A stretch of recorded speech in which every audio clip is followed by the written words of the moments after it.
Welcome to cine Tamil. நம்ம அஜித் குமாரோட Good Bad Ugly மூவியோட டீசர் அனௌன்ஸ்மெண்ட் வீடியோ வந்திருக்கு. டீசர் கம்மிங் 28 ரிலீஸ் ஆக போகுது. அனௌன்ஸ்மெண்ட் வீடியோவில் வர ஜிவி பிரகாஷோட மியூசிக் செம்ம. இதுதான் ஏகே கெரியர்லேயே highest expected movie. So teaser அதை ஃபுல்ஃபில் பண்ணுற மாதிரி இருக்கான்னு வெயிட் பண்ணி பார்ப்போம். ஆதிக் ரவிச்சந்திரன் டைரக்ஷனில் ஜிவி பிரகாஷ் மியூசிக்கில் ஏகேவும் த்ரிஷாவும் நடிச்சிருக்காங்க. மூவி ஏப்ரல் 10 ரிலீஸ் ஆக போகுது.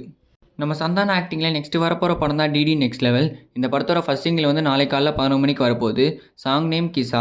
இந்த சாங்க்கு லிரிக்ஸ் நம்ம ஆரியா தான். ஸோ சாங் எப்படி இருக்க போகுதுங்கிறத வெயிட் பண்ணி பார்ப்போம். ப்ரோமோ லிங்க் டிஸ்கிரிப்ஷனில் இருக்குது. பேச்சுலர்னு ஒரு சக்ஸஸ்க்கு அப்புறம் ஜிவி பிரகாஷும் திவ்யா பாரதி சேர்ந்து நடிச்சிருக்க படம் தான் கிங்ஸ்டன். இந்த படத்தோட ட்ரெய்லர் வந்து கம்மிங் 27 ரிலீஸ் ஆக போகுது. இது இந்தியன் சினிமாவோட first sea horror adventure movie. So trailer எப்படி இருக்க போகுதுங்கிறத வெயிட் பண்ணி பார்ப்போம். நம்ம கவின் ஆக்டிங்கில் நெக்ஸ்ட் வரப்போகிற படம் தான் மாஸ்க். இந்த படத்தோட ஃபர்ஸ்ட் லுக் வந்து நாளை காலைல 10:30 AM வரப்போகுது. இதில் நம்ம ஆண்ட்ரியா தான் ஃபீமேல் லீடாக பண்ணுறாங்க. ஸோ ஃபர்ஸ்ட் லுக் எப்படி இருக்க போகுதுங்கிறத வெயிட் பண்ணி பார்ப்போம்.